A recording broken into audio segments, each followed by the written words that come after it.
But so I went into there, I was just like, hey, I got a group of friends. We like to do some art, maybe do a show here. And he does this.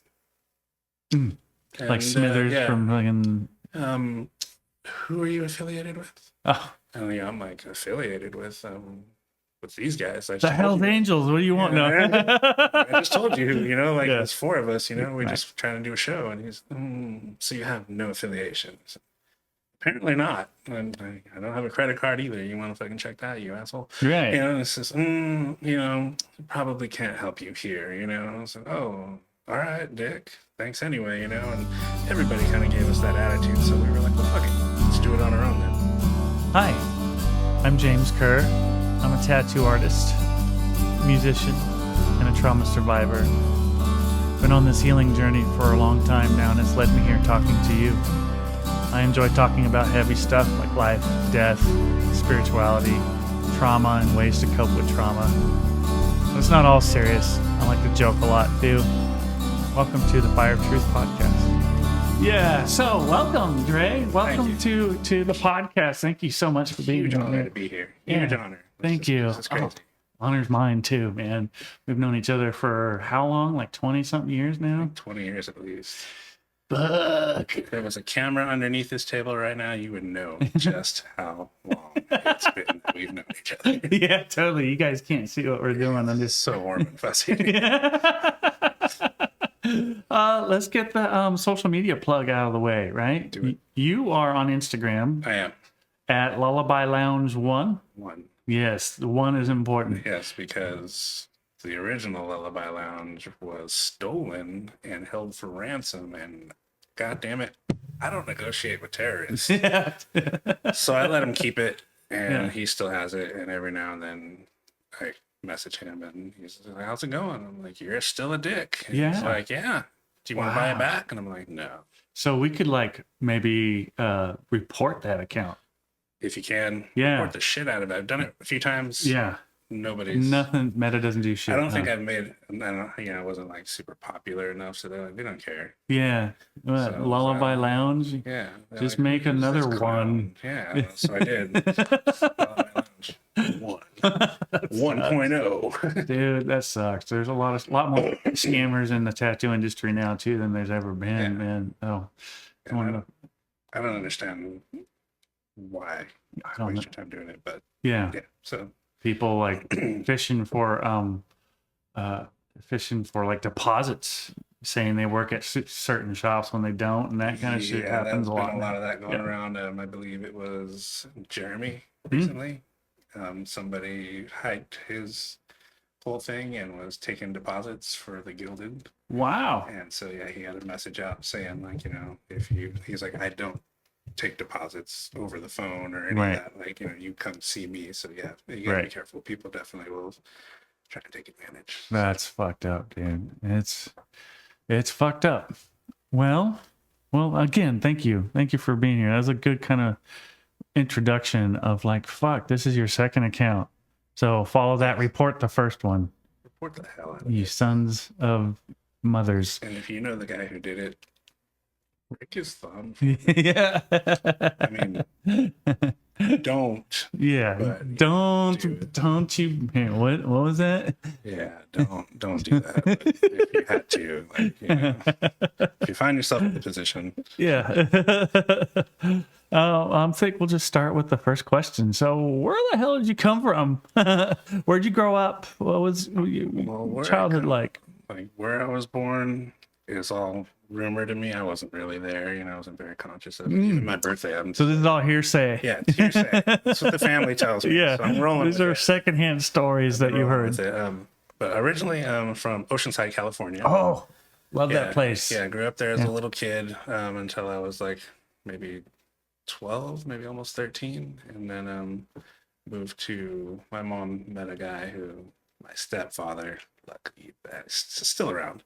Mm-hmm. But step pops, met him. He originally is from Sacramento, Woodland, little town called Woodland. Oh yeah, okay. And so he had family up there, and so he moved us up there, and that's where I did I like to say the majority of my growing up, and all the teenage years, from 6th grade until graduated high school, and then moved here. To Humboldt. Yeah, I've been in Humboldt since like 99, the summer of 99. 99. I Okay. think. Okay. So you moved here from Sacramento in 99. Yeah. Okay.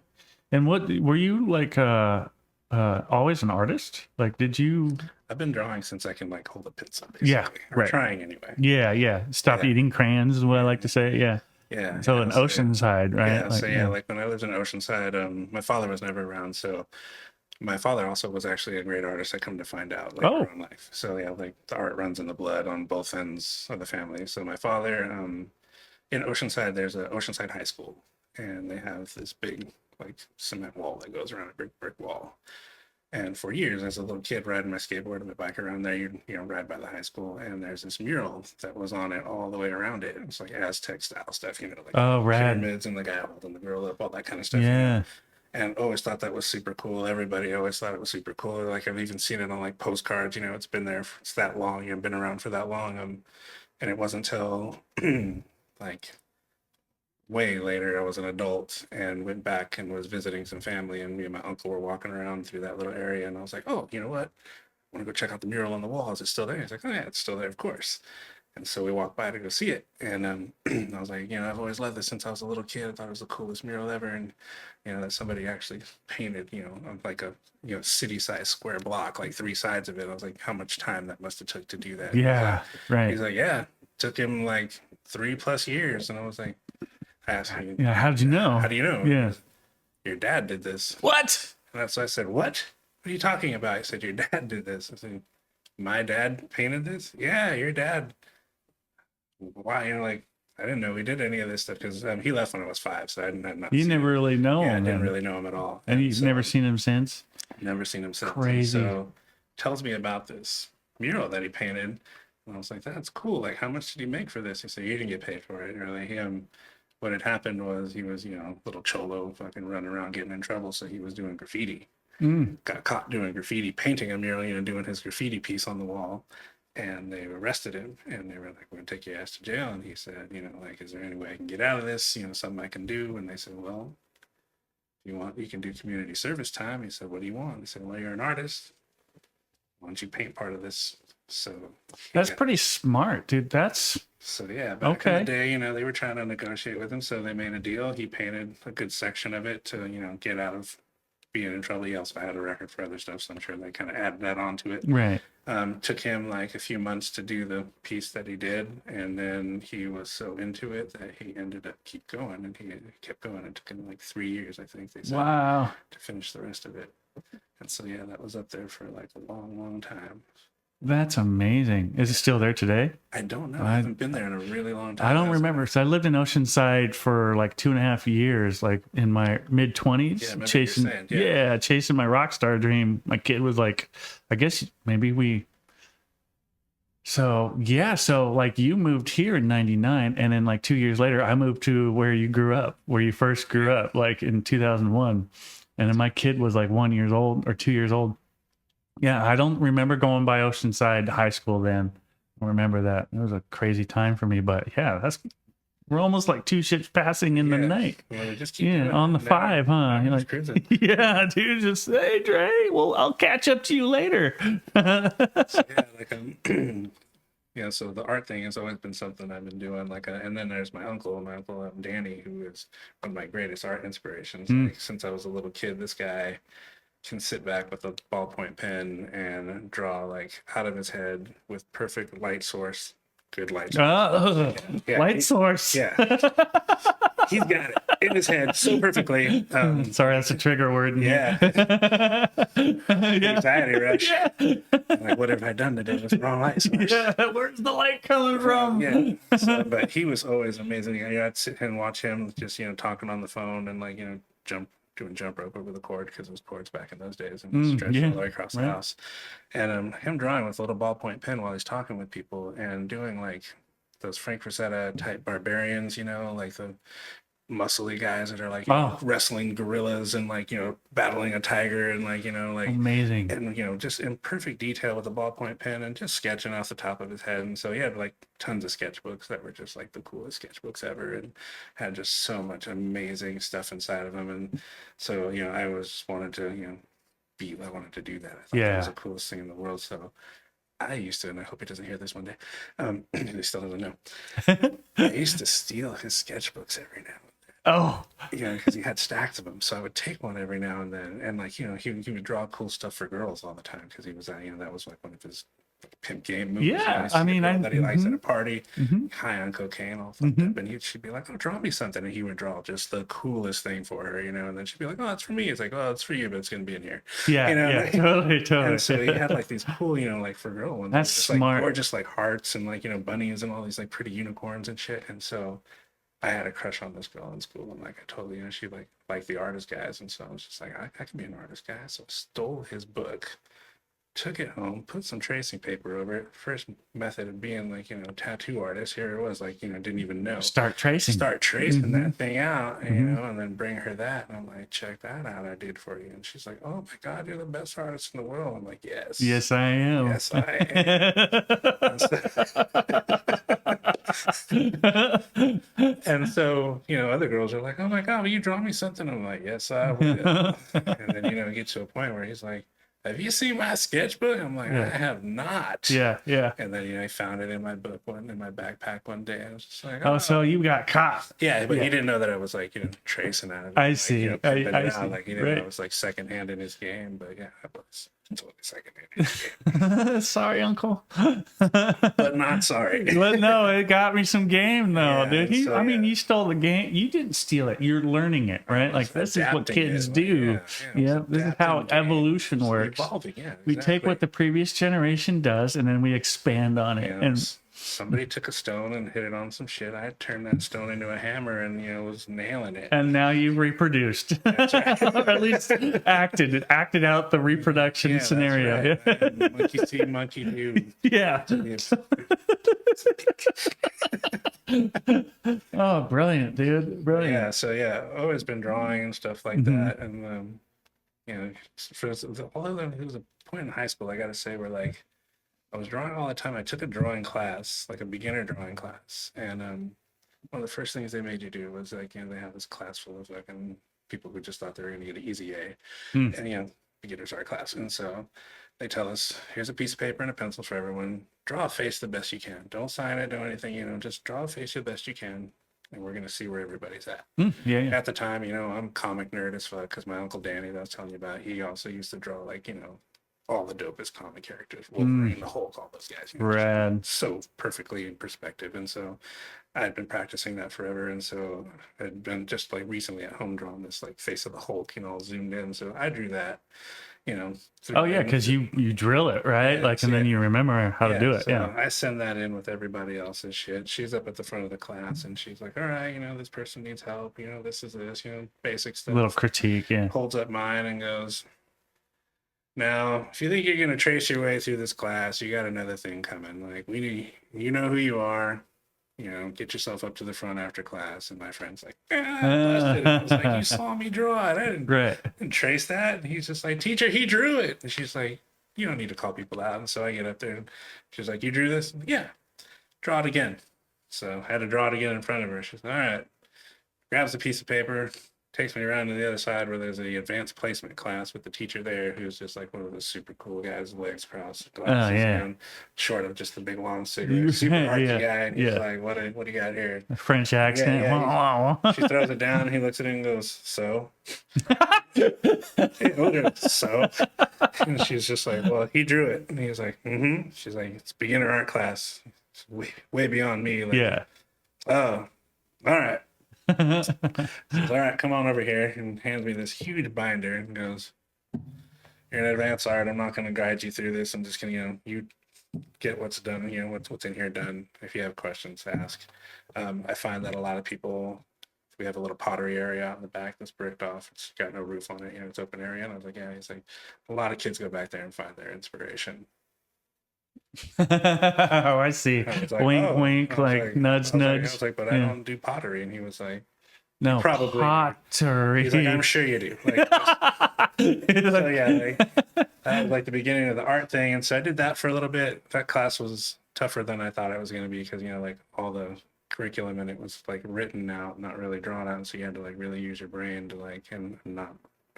And I don't, always translate things that way. Right. Where I'm much more of a visual learner, a Right. fucking artist. Right. So it's really weird to take an art class where everything is just written out, like in super big words, especially for a moron like me. I was just like, what the hell does that even mean? Yeah. I didn't know all the art terms back then. I was a beginner. Yeah, we talked about education versus being an artist with Alex a little bit too. Like he had similar like dyslexia, dude. I'm an artist. Like, show me what you want, Yeah. and I'll fucking rock it for you. But like you explain it in this huge paragraph when it's actually just a really simple thing when it comes down to. That's what it usually seems like. But yeah. So I had a hard time with it that way, like trying to figure it out. And again, I didn't know all the art terms. I didn't know all the art history. I had a natural gift. I could just draw what I see, and here he is, all these crazy dimension terms and all stuff. I'm like, I don't know what the fuck any of this is. Yeah. Had to get talked through a lot of it, which annoyed other people who were like, dude, you should know this stuff. I'm like, I signed up for beginners art. Yeah, here I am. Like, right. They threw me in here to the wolves with you guys, so, man. I just had to rise up and do the thing. And so it kind of, once that was done, I was kind of like, not really into art anymore for a little bit because it just seemed like so much bullshit. A lot of technical bullshit, a lot of bureaucracy, and like who and that kind of thing. And so I kind of that's part of it, right? Yeah, it really is, and it still is now. It still is now. Come to find out now, it's a huge part of it that you really hate, but you have to, if you want to eat a sandwich, you got to eat the whole fucking thing. Exactly. Yeah, so at least in my house. Yeah. But so yeah, it kind of turned me off from art for a little bit to the point where I spent years where I did not do anything. Like I just, people are like, "Oh, you draw me something?" I'm like, "Yeah." No. You draw it. Like, yeah, totally. You're the artist. Yeah. Like, Yeah. I just don't want to, Right. Like, so I just didn't for a long time, and then I started making music with a friend of mine, and he got this sketchbook, and I thought he was writing music down, and he shows me, and it's all ballpoint pens, some of the coolest shit I've ever seen. I'm like, dude, that reminds me of like stuff my uncle did. Like, that's amazing. Yeah. How do you get shading with a pen? Right. And so he says, "You draw?" I said, "I haven't drawn in like 10 plus years." And so he closes the book up at the pen and says, "I'll be back next week. Put something in it." And that's kind of where it like started. Re-sparked again. Yeah. Wow.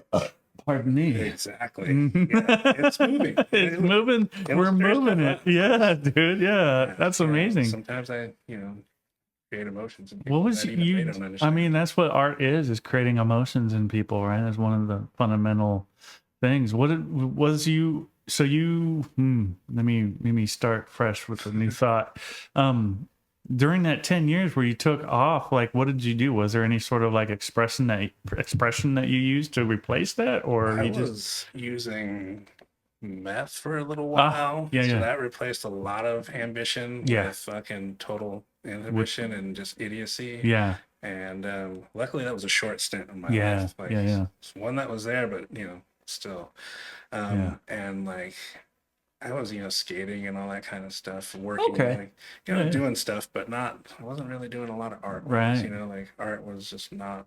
You just turned off by it from the exposure to the advanced art class. I always loved, looking at art and all that stuff, but at the same time, like doing it and like putting all the effort in and like, the learning process, because I was like only at a certain point from my natural ability. And I thought that in order to further that, I had to go through all of that bullshit. I see. It became like a brick wall to you. Yeah. So I was just like, And so this guy that you were making music with kind of tore that wall down for you, or at least took a brick out. Yeah, he helped to like kind of get it rolling because he was like, "Here, draw me something, and I come back next week. I want to see something." And his work was so good that I wanted to match that at least. I have to draw in his sketchbook. And I was Tell me true. Did you trace out of his book? I did not. I wish I could have. Yeah. I think he would have noticed. Yeah, he might have noticed. Like, just give it to him. Yeah, I would have photocopied it if I could, but I didn't have one then. Yeah. But no, like he has his, I asked, like, "Oh, well, should I just start a new page?" He said, no, like just add on to what I have, which, even turned my gut a little bit more. Yeah. I'm like, fuck, dude, that's really immaculate. One, I've never been good with a pen. Like, I can barely like write clean with the pen, let alone like do shades and stuff. Yeah. So I had to like try so hard to make it look like his work, which, in the end, he was just like, "That's cool." He's like, "But I wanted to see what your work looked like. Yeah, I didn't want it to yeah. look like my work, And so I was You're just like, I wanted to see what my work looks like too. yes. Yeah, we started doing that more and more, and it's funny because we came together to play music, and we did that for a little while, and then the sketchbook came in, and our music sessions turned into drawing sessions more and more, and eventually we ended up getting a studio together and sharing a little space and like doing bigger, gigantic charcoal work and stuff, and That's amazing, dude. yeah. And I think there's a complete bridge between music and it's an art form. It's audio. It's art with your ears, and then painting and drawing is art with your eyes, man. So it's just you're It's all still art. eliciting emotion. I tell people too, there's like being a visual artist, I can only do so much in expression, like, and so I feel like sometimes, and I'm sure other artists may feel the same, being working on both ends so well, that some things you just can't express visually, Right. and they need to come out in a sound, Yeah. like it has to be in music, like that's the Yeah. best way it's going to be explained. Like I can't draw a song, I can't paint a picture. Like First thing not that- the ones I'm, thinking of in my head. So like, yeah, you have to be able to play it sometimes. Dude, the first thing that comes into my mind after hearing you say that is the cartoon Fantasia.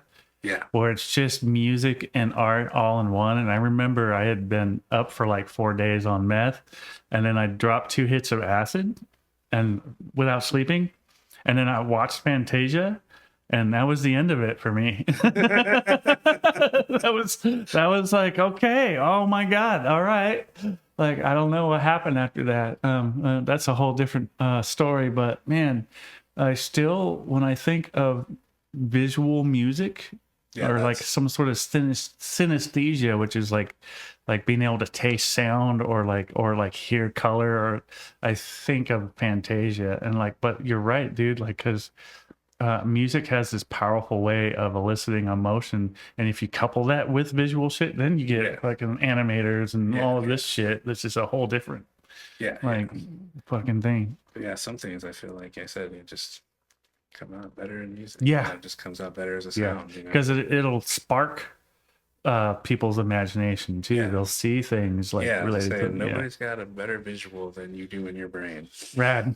I love that. So like, I can create some cool stuff, but I bet you could probably make something even better in your mind. This is the most creative organ on this planet, is the human mind. Yeah. That's funny. Who was it? Was it you the other day, or somebody told me the brain is the only organ in the body that's named itself?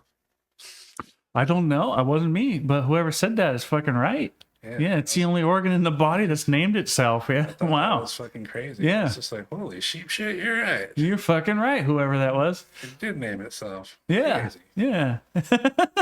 You're crazy little piece of meat in there. Look at you little meatball. All right. Hi, this is James. Thank you so much for watching and listening to this podcast. If you're watching on YouTube right now, do me a huge favor and give it a like and subscribe to the channel.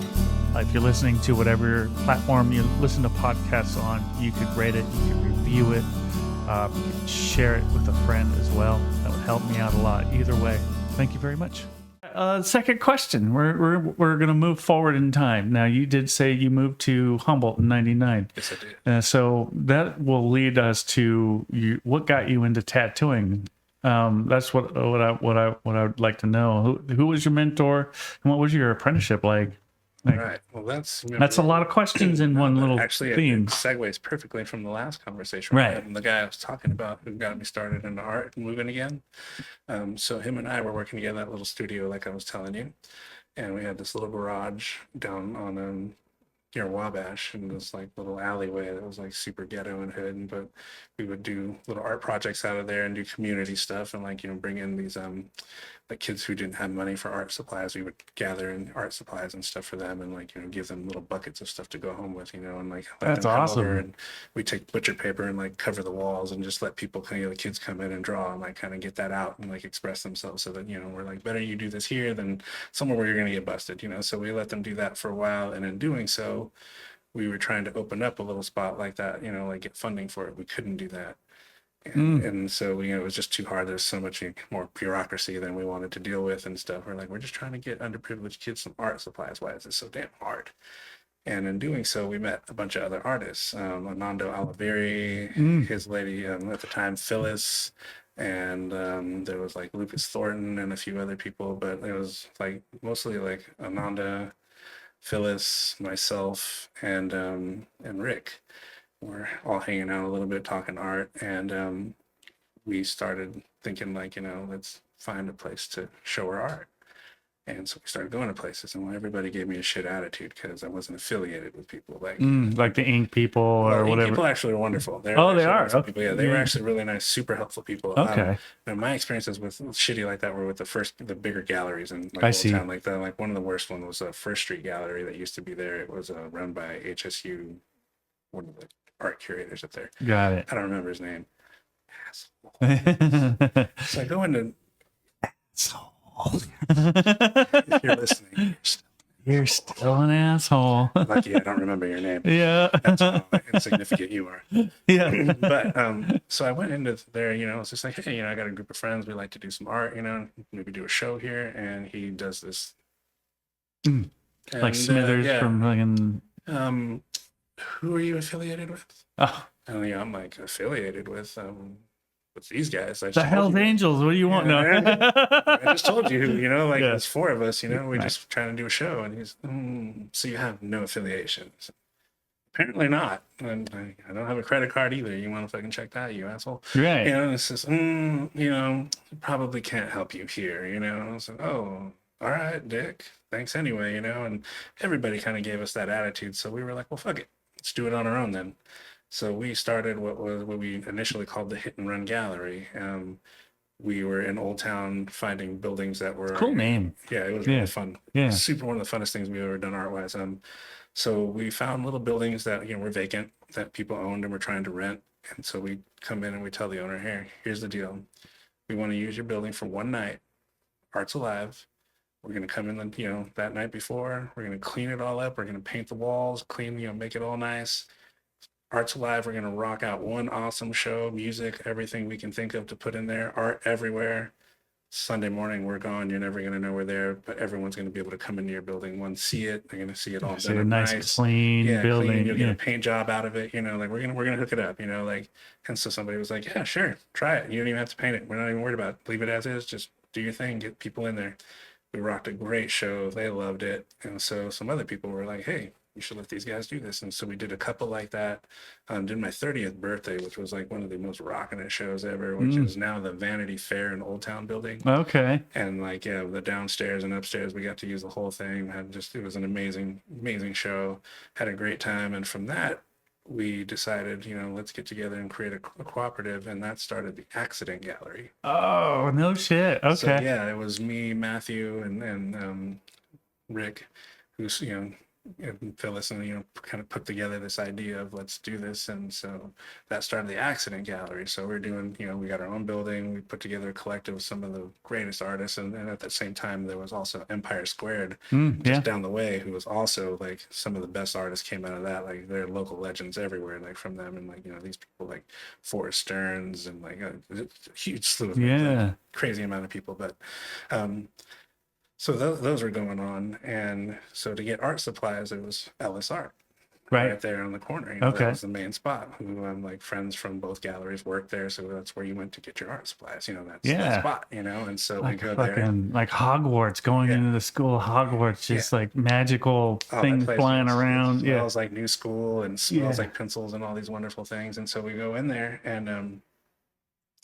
next door to it, there is a tattoo shop called Instant Gratification. I remember that shop. Yes, the little shop right there. Well, not little, big shop. Yeah. Right there. And, I had to walk by there every time. So I'm going by there, and I got a bunch of my drawings, rolled up, and they had these huge tall walls in there. So they were blank. So, I had big giant drawings.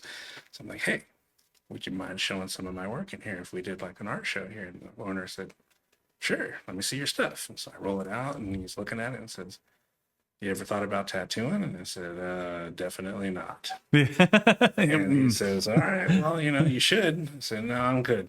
I don't ever want to do that. Can I highlight something really quick? An artist asking someone, a tattoo artist asking someone if they've ever thought about tattooing after seeing their art was really rare back then. Yes. Yeah. Very rare. Like, Very, yeah. yeah, very guarded. There was high amount of gatekeeping. We didn't even know the term gatekeeping yet. Yeah, and Yeah. me being like a communal artist, it's very that whole side of tattooing, I had no idea of it at that point, Right. So he asked, and I said, no, I'm cool, I just rather do an art show. And he said, why don't you want a tattoo? And I said, it scares the shit out of me, honestly. I had a really bad experience. Please don't get me into this right now. Like, you're gonna make me cry. Like, just don't. And so he says, We won't right. we won't ask about your bad And so- experience. So he says, all right, but yeah, if you want to do a show, I'm cool with that. I said, all right, we put it up, stays for a month, we'll come take it down, all that good stuff, clean up everything. He says, all right, cool. But, almost every day I'm going to buy art supplies, and every day he's out there smoking the cigarettes. And when are you going to come in and learn? When are you going to come in and learn? I said, dude, just leave me alone. I don't want to fucking tattoo. Like, I want to be an artist. He said, what the hell do you think this is? I said, it's different, man. He said, shit, like, come learn. Nah, just leave me alone. Finally, one day I'm going in there. He's like, man, when are you going to come learn? I said, all right, bro, what's it take to do this? He said, you just come work for me. I said, okay. How much do I get paid? He did the same thing. He laughed. Paid? Yeah, what are you talking about? Yeah. He's like, you're an apprentice. You don't get paid. And Yeah. I said, how the hell would I do this then? It doesn't make any fucking sense. This is one of the biggest fears of my life. I'm going to go do this for free. Yeah, come face your fear for free. Yeah. So I was like, no, I'm good. And he says, no, you don't get paid. He's like, but what I'll tell you is this. He says, if you're as good as I think you're going to be, you push yourself as hard as I think you can, and you get good. He's like, there's nowhere in the world that you can't go and make money. Exactly. There's nowhere you can go that you can't work.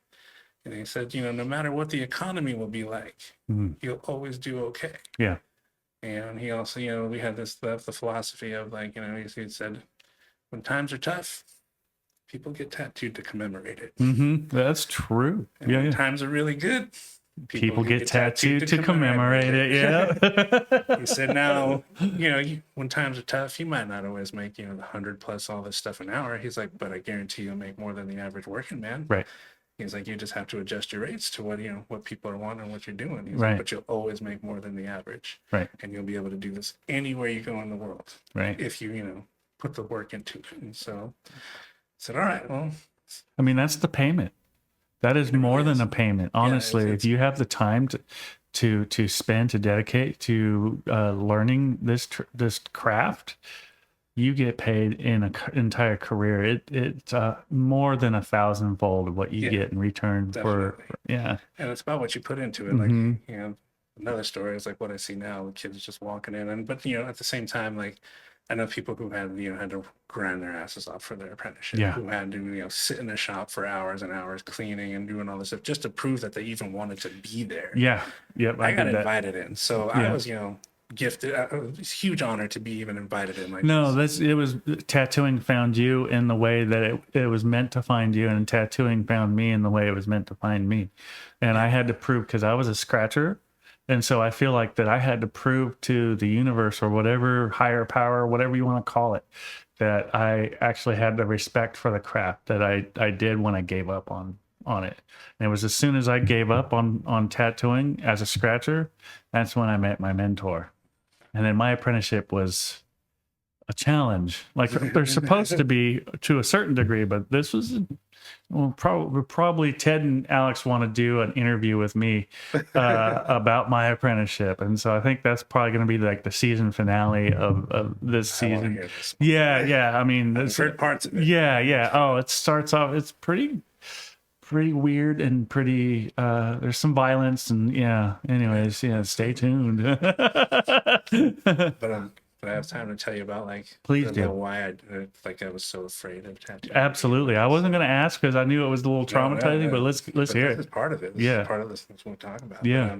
So as a little kid, I'm probably, I don't know, like 12, 13 years old. 14 years old. 14 years old, at least, I'd say. Like, 7th grade or so. You're in Sacramento at this point? Yeah, Woodland. Yeah, Woodland? Woodland, yeah. And so it's about 7th grade or so. You made money back then by having to work. There was, kids, you didn't get to go work like normal jobs or get work permits or anything. You just worked, for people. And you did I did the same shit. Mowing lawns. Mowing lawns like a son of a bitch. You even picked fucking strawberries in fields and selling all that stuff. Like, so, you work like the hardcore, you're out there picking fruit, all that. But for this one, I had to go and mow so many lawns all summer. There was back in the day Sony Walkmans. They were not like the cool things. They were just, it was a tape player. Oh, I had one of those. I loved it. And this one was like this yellow and black one, like the sport edition. Okay. And it was like waterproof, and it was like just this big box, but it looked cool as shit. It was like this cool ass yellow, that Sony yellow, the cool as shit. Had this cool case to it that it was all inside. It was waterproof, and I don't know why I needed to be waterproof living in Woodland. But I had to have it at the time. It just allowed them to charge a little more for it. It was the newest version of it. Had to be super cool. It came with the headphones. It was so all matching up and super dope. So I mowed fucking tons of lawns for it. Got that motherfucker. Was super pumped about it. Go over to my friend's house. He lives in this super little white trash family house, but they're so nice. Wonderful people. And we're chilling out in his house, and he's like, I'm gonna go in my room, get ready real quick, I'll be right back out. And so I'm chilling in the living room, brought my headphones on, rocking out. And this big, gigantic skinhead looking like Prometheus kind of Nazi, but with tattoos of Nazi shit all over him, walks in the door, and I'm just like, oh my God, what the fuck is that? I'm just this little chubby Mexican kid, like a little skater kid. Danger. Yeah, so I'm like, what the fuck? And he looks down at me, and who the fuck are you little spick? And I'm like, I'm waiting for so-and-so. And he said, my fucking brother's bringing these little greasers into the house. And I'm like, oh shit, what the fuck? Fuck. Come to find out, he had been in jail for a long prison for a while. They had no idea he was even getting out, and just showed up. So he says, that's a cool Walkman, let me see it. And I was just like, no. Yeah, I just worked so hard for it. And I'm like, And he says, let me see it. I said, no, I don't think so, man. He says, well, I can go like this. I can either, you can let me see it, and I won't kick the shit out of you, or I'll kick the shit out of you and take it, and I'm gonna get it either way. And I was like, well, fuck.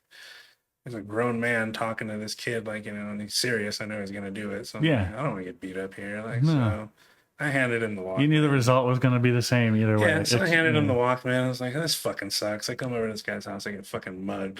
This fucking bullshit, So he's like, I'll give it back to you. I'm not going to keep it, you fucker. I'm not a thief. And I was like, yeah, all right, whatever. You just we'll see. Threatened to kick my ass for a Walkman. I'm going to believe you now. Right. So, this brother comes out. I'll come back in my room, we'll chill for a minute and get in there. He's like, what's up? I was like, oh, some big dude just took my Walkman. He's like, what? He's like, oh shit, my brother must be out of prison. I was like, yeah, I guess that's your brother. Cool.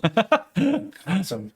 And so we're sitting in there for a little while. A couple other friends show up, we're getting ready to go do stuff. And we're talking about it. Brother robbed me from my Walkman. Everyone's laughing at me. I'm like, this is great. Yeah, I love getting shit on and then have people laugh at me after getting shit on. Like good friends to be like, thanks, you guys. Take it. And I'm like, have you seen him? Yeah. And none of the other people had. So they were like, how'd your brother just take it from me? Because again, I'm like one of the bigger guys in the group, but compared to a 6'4", 200 plus fucking, skinhead looking Nazi Viking, I'm not that big. No. So I was, I got what my ass beat. Yeah. So and so we're sitting there talking.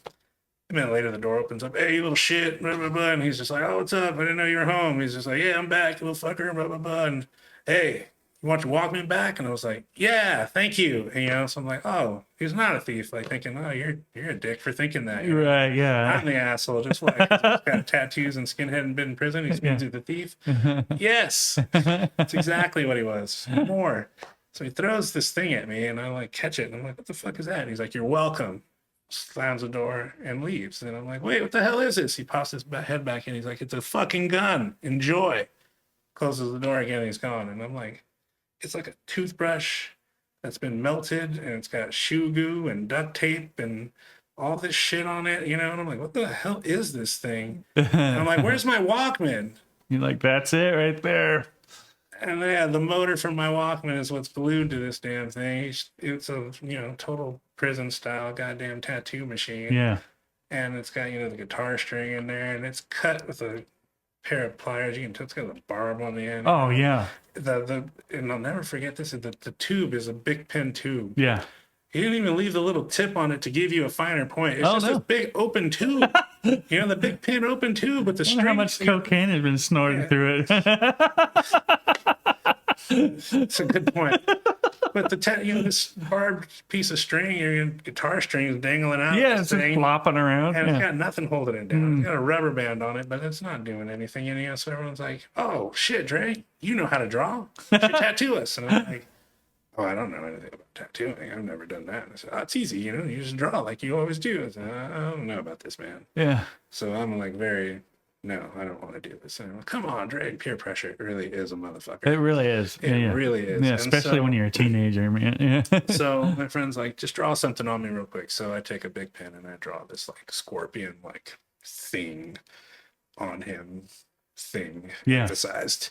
The scorpion thing. Thing facing the wrong way. The claws are all fucked up. It's just this thing on him. And so he's like, yeah, let's tattoo that. And I'm like, with what?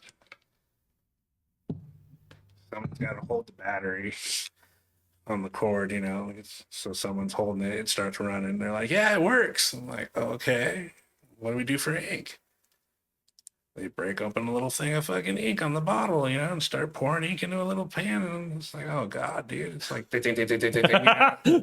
And I got rubbing alcohol on a towel. I did not sterilize this thing whatsoever. No. You know, I didn't. We didn't know. I didn't plan on tattooing. I tattooed the same way with He my asked me first. just to draw. Yeah. So I didn't plan on actually tattooing Right. it. It's this ridiculous design. So, you know, no gloves, you know, Right. ink splattering everywhere. This thing jabbing all over the fucking place, trying not to just stab myself, you Yeah. know, and didn't do a stretch, you know, I just put my hand on there and I just Yeah. and go down and I'm like, oh, maybe that's not so bad. And then I wipe it. Not only does the stencil completely disappear because it's just a pen on dry skin. Right. Now, you know, a quarter of it's gone. I don't know why I decided to wipe from way up here all the way down, but I did. We didn't know. Yeah, so We it's didn't know. gone. Yeah. And there's what, you know, should have been a smooth line. It's just like, and, you know, I'm like, oh, and full body sweat immediately Yeah. starts. And they're like, Yeah. it's cool, Dre. You can fix it. And, you know, in my mind, I'm like, how, fucker? Like, look what I just did trying. Like, Yeah. what do you, Yeah. how am I going to I fix that? don't So, know enough to even. you Yeah. know, 7th grade, bunch of kids in a room. We're not even on drugs. That's Yeah. fucking- Oh, yeah. I mean, we're Yeah. just on stupid. Right. Yeah. We're Yeah. just Yeah. pure, young, and stupid. And so they're like, you can just keep going, dude. You got this. And so I did. Yeah. And it was this horrible nightmare. Full body sweat, stomach's knotted up. This mess is on this guy's arm. It's so spotty and chunky everywhere. Of course, you know, like everybody does, even the tattooing today, you're tattooing somebody with this huge mess and they ask their friend, how's it looking? It looks fucking Oh, I great. fucking love it. Yeah, it Oh, looks this is sweet, the man. best one Like, I've ever what the fuck done. are you talking about? Yeah. It's a goddamn train wreck back here. You know, hopefully it's not, but Yeah. it is. Yeah. And so, you know, I'm just like, doing this whole thing. I do one, and I'm like, oh God, I just want to go throw up. And they're like, yeah, that's cool. Do this one on my hand now. I'm like, no, what? And so, yeah, I tattoo this dude's hand, and that comes out horrible. Yeah. And then, like, oh, well, I got to have one too. And I'm like, oh my God, please It stop. becomes a tattoo So I party. did these 3 tattoos, and they were the worst tattoos still today that I've ever done. Yeah.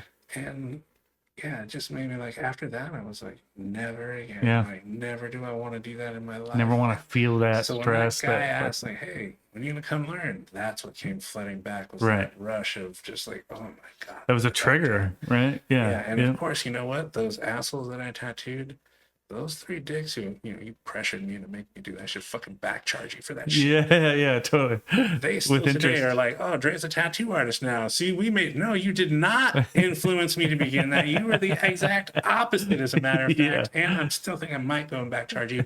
But now they're just like, hey, you should tattoo me again. I was like, you know, actually, that would be kind of fun. It would be Yeah. kind of cool, like, you know, Yeah. full circle thing. Yeah. Only they don't want to pay. They feel like they should get it for free. And I'm like, Fuck you. Yeah, yeah. Yeah, yeah. you goddamn, you Yeah. can traumatize my life. Well, let's maybe not become a tattoo artist. Right. Just know that. Right. So, you know, my Now normal you should rate pay times- me fucking with interest times. Yeah. Yeah. I feel like you should pay for my therapy. Yeah. I feel like you should pay for at least a session. Mhm, mhm.